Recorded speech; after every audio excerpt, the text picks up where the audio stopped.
Yes, shalom everyone. I'm Amir and I'm live from my basically basement.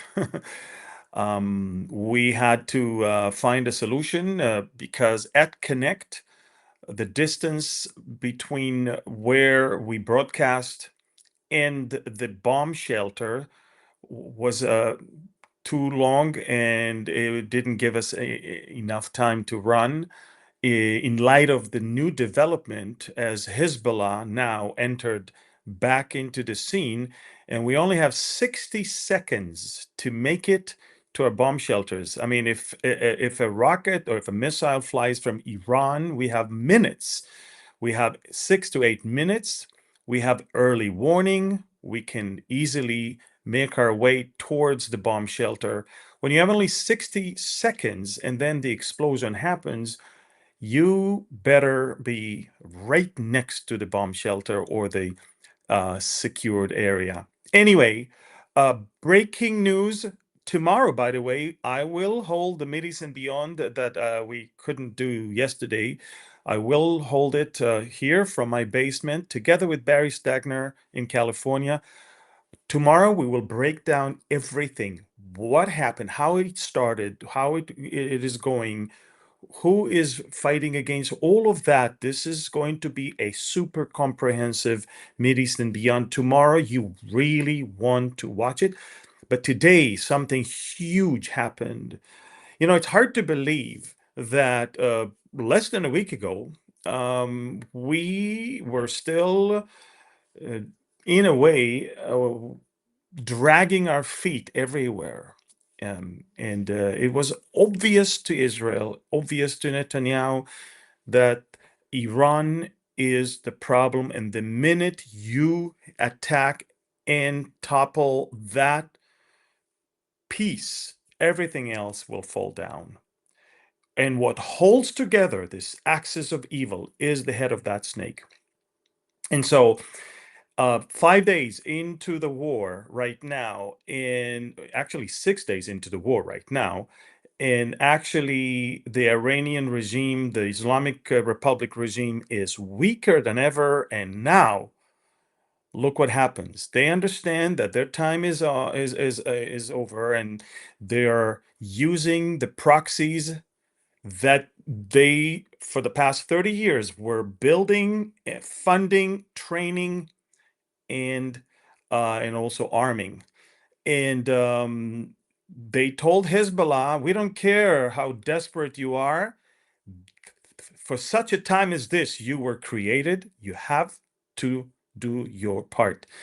Hezbollah 3 days ago fired a few rockets into Israel, announced 2 days ago that they are now officially in the war. And the big news is Israel kind of anticipated that, and we decided to go all in. Now, we're going to have some hard days. In fact, we may already have a hard incident. It's under censorship, which I cannot, talk about at this point. But I will tell you that a couple hours ago, the Israeli spokesperson of the IDF announced an evacuation order to not only the entire southern part of Lebanon, to move beyond the Litani River. But for the first time in any war, Israel is warning the entire, I would say, stronghold of Hezbollah in Beirut, the Dahiya neighborhood, the southern suburb of Beirut, to evacuate. All in all, 400,000 people are asked to evacuate all the way in up to the north. 70% of the Shiite Muslims in Lebanon are actually leaving their homes. And to be honest with you, I'm not sure if they will have any homes to get back to. Look, for the longest time, Israel asked Hezbollah to disarm. Lebanon asked Hezbollah to disarm. But not only that they did not, but they entrenched themselves in the local Shiite communities, and the Shiite communities harbored them and sheltered them and served as their human shields. Their time is over. And now Israel is going to flatten southern Lebanon, enlarge its security belt, and flatten the stronghold of Hezbollah in Beirut. And once we're done with that, we'll probably move to the eastern part of Lebanon to Baalbek and to the Bekaa Valley, where they have their biggest missiles and drones depots and storages, and that's where they really operate from. So, folks, this is more or less. Let me show you. Let's see. Look, I'm operating this whole thing by myself. I don't have a team. I'm all by myself in the basement. I'm 5 feet away from my bomb shelter. So, excuse me, it's not exactly the most techy thing, but this is what happened right now. Israel is telling the people of southern Lebanon, evacuate beyond the Litani River and go, because we're about to flatten that area. And then to the southern suburbs of Beirut, go to the north, go to the east, because we're going to flatten that suburb. And you have to understand, this is not because we want this is not because we want to flatten things. We want to hurt and harm where they hide. And they store under those buildings weapons, they manufacture under those building weapons, and they hide in those buildings. And so what we are about to do is literally leave Hezbollah nothing, nowhere to hide weapons, and nowhere to manufacture it and store it. Now, in an amazing development, just so you know, in an amazing development, okay, let me see if I can get back on the screen. Yeah, in an amazing development, the Lebanese prime minister announced today, while we are issuing the evacuation orders, he issued an interesting decree that every Hezbollah member will be arrested, that Hezbollah's activity is illegal. Iranians are no longer allowed in Lebanon without visa, and basically cleaning Lebanon from all this activity. You have to understand something. Hezbollah is a terror base. It's an arm of the IRGC that is not looking, after Lebanon. They're looking after Iran. The Lebanese finally got back to their homes, finally decided to restore their lives following the war. And what happens right now is because Hezbollah decided saving Iran is more important than standing with Lebanon. And by the way, I'm not saying that. The Lebanese are saying that. The Lebanese government is saying that.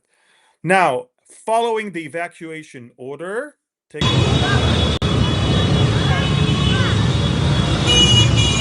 Chaos.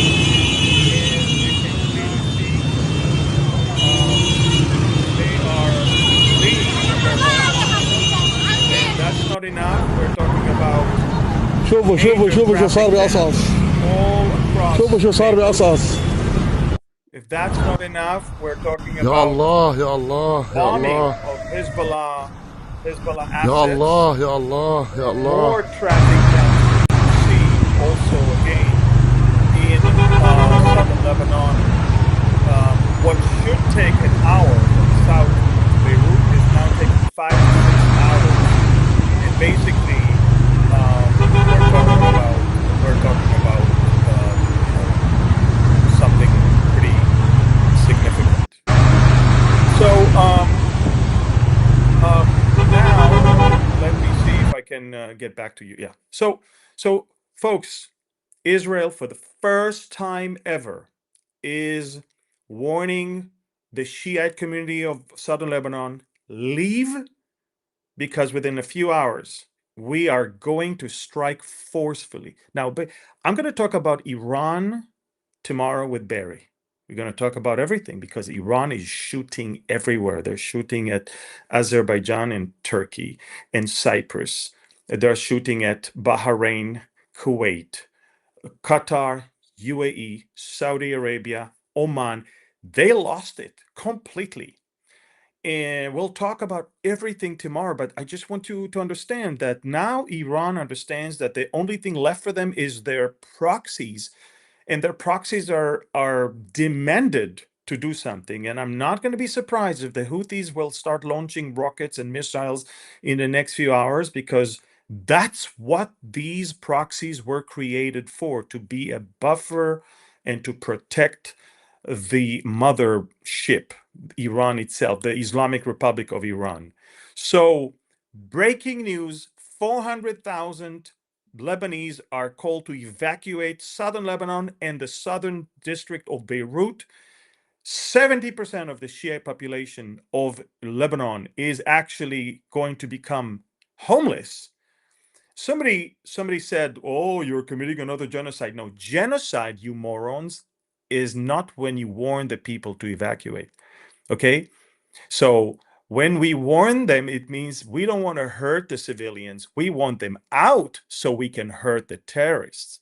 That's not a genocide. That's a war. A war, by the way, that they waged on us. Up until 3 days ago, Israel was not even looking at Lebanon. We were all focused on Iran. But now, guess what? We order all of our pilots that as they come back from their flyover in Iran, visit Lebanon, drop your bombs on Hezbollah, and then return. We're using the same sortie, the same planes, and extra bombs that they carry to also complete the circle, come through Lebanon, drop their bombs, and come back. Big news: all of the Dahiya in Beirut and all of southern Lebanon are called to evacuate. We already began to do what we call knock on the roof, empty shell missiles that we hit the roofs of buildings in order to get the people out. That's not genocide. This is stupidity, if you ask me, but we are doing that because we don't want to hurt civilians. Okay? Okay, no other army does that. And yet they call us, genociders and all of that. All of that, it's because they don't know what to do. We're winning, they're losing, so they have to put all these false accusations. But in reality, those traffic jams that you see is because we warn them to leave. It's because we, unlike Hezbollah, we do care about their lives. Hezbollah is entrenching itself among them, so once we attack, they will die. So they are the ones that don't care about the lives of their brothers and sisters and their children. We do care. We told them leave. So once we attack, it's only going to be the terrorists that are there and their weapons that are that they're storing there. Big development. Huge, huge, huge. Tomorrow at 8 p.m. 8 p.m. Israel time, 10 a.m. Pacific Standard Time, California time, Mideast and beyond. It will be super important. I'll tell you all the behind the scenes stories of how it all started, what happened in the first 30 seconds of the war, um, and eventually, of course, how it's going right now, and we'll of course tie it to the Bible because that's what it's all about. I'll also talk to you about which prophecy I believe is being fulfilled before our very eyes, and I will also tell you which one I don't think we're watching. So stay tuned tomorrow. Until then, these are breaking news. Do me a favor, share them with as many as you can. Keep following me on Telegram. I'm updating 24/7. Look, to be honest with you, I slept in the last 6 days something between 2 to 3 hours a day. Now I know it's not good, but look, I have sirens. We have to run to the bomb shelter multiple times at night. And I also live next to the northernmost airbase of the Israeli Air Force, so the takeoffs and the landings are very significant. It's not like a regular day. So, but again, this is music to my ear when it comes to takeoffs and landings. I don't mind that. We'll have enough time to sleep when we fall asleep. But until then, follow me on Telegram. You've got the Telegram QR code on the side of the screen right now, and follow me there. And we just launched, by the way, a website where you can support the IDF. It's on Telegram and on social media, that link to that landing site where you can actually take those photos of the Israeli Air Force fighter jets on their way to Iran, put them on your screen or as a screensaver, and then take a photo of it and send it to us. It's a giveaway that we're going to give to have eventually somebody is going to win a box full of my books. Now let me see if I hear some booms. Right, so we're okay now. Look, there's so much that is happening now, but I will reserve everything about Iran and its surrounding to tomorrow's update. Tune in tomorrow. Thank you and God bless.